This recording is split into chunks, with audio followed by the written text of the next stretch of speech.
namanya motivasi nggak boleh detail. Guys, mbok piye caranya? Gus, bos bagus. Mbok piye caranya kita bagi sehari kerja 24 jam dan kamu harus. Oh ya, muntah orang, Pak. Muntah orang. Kenapa? Karena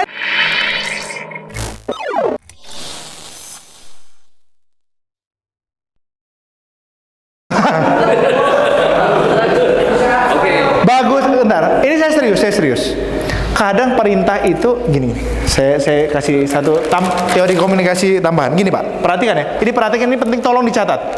Ini ada strategi komunikasi, Pak. Tolong dicatat, diingat-ingat. Namanya chunking. Kemarin kita belajar chunking kan, Pak? Chunking itu mencacah ya. Ini namanya chunk up, Pak. Ini namanya chunk down. Ini namanya chunk side. Ilustrasinya gini, kalau bentuk pesan itu adalah kotak, di dalamnya ada kotak begini, chunk up berarti dibuat lebih general. Dibuat lebih general, lebih abstrak. Chunk down berarti dibuat lebih detail, Pak. Chunk side berarti melihat kotak ini dari sisi yang berbeda. Ngerti, Pak? Analogi, metafora nanti kita siang belajar, cerita itu chunk side. Menjelaskan si kotak ini dari sudut pandang yang berbeda. Memotivasi nggak boleh down, nggak boleh detail, motivasi itu harus abstrak. Ayo guys, mbok piye caranya kita bangkit. Itu kan bangkitnya itu apa? Kan nggak jelas juga, Pak. Tapi namanya motivasi nggak boleh detail. Guys, mbok piye caranya? Gus, bos bagus. Mbok piye caranya kita bangkit sehari kerja 24 jam dan kamu harus. Oh ya, muntah orang, Pak. Muntah orang. Kenapa? Karena dia down, terlalu detail. Tapi kalau Mas Bagus, sekarang kita dapat rapor jelek, mbok piye caranya? Ayo kita bareng-bareng bangkit, Mas. Sampean tolong bantu urusan A, saya kerjain B, si Mbak ini C, si dia D.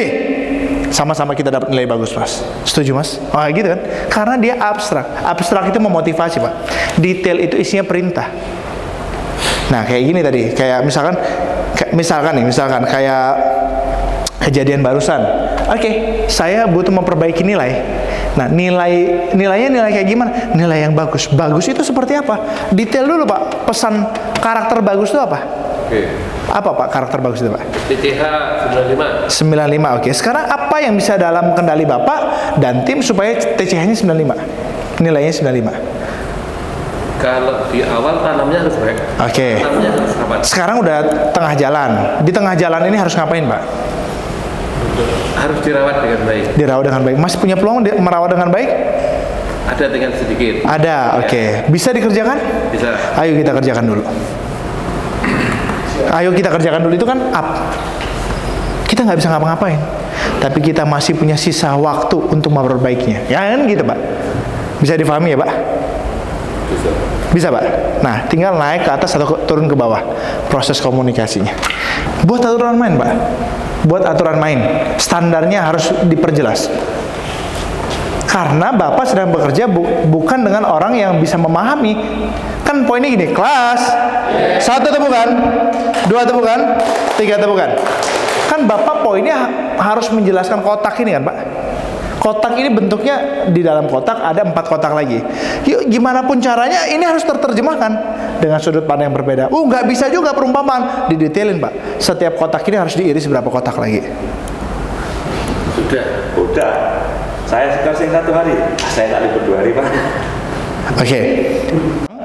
Baca buku. Tugasnya apa, Pak? Iya, sambil briefing, sambil tanya, tahu kabarnya, dan dia membenahi mindsetnya. Siang sebelum duduk kerja lagi jam 1, habis sholat, habis makan, baca buku lagi, Pak. Cuma 10 menit, Pak. Baca buku satu orang, yang lainnya ngasih insight. Oh iya, saya dapat informasi ini. Oh iya, ini. Semuanya dapat hal baru. Jadi semua terimprove setiap hari. Kenapa, Pak? Karena tempat saya tidak ada hari Minggu, Pak. Kalau boleh 1 minggu itu 10 hari kami kerja, Pak. Iya, karena kami lagi membangun startup, harus cepat bangun ya, Pak. Di sisi lain adalah malam dia harus on. Nah, bagaimana menjaga performa dia? Kan mentalnya harus bagus, Pak. Nah, salah satu proses kami merekayasa kebiasaan kami adalah terus belajar. Dan apa yang dipelajari? Pondasi mindsetnya itu yang kemarin itu kita pelajari. Nah, pertanyaan pertemuan leaders kita itu, pertemuan perjumpaan kepemimpinan kita sebagai manajer itu, sebagai pemimpin itu sudah dilakukan belum, Pak? Orang tuh ketemu kita ada impact dan dampaknya nggak, Pak? Selain impact melihat kita kayak permainan Pak Wawan kemarin yang pegang kepala, impact dari kata-kata kita. Kan verbal, non-verbal, semuanya harus dikedepankan.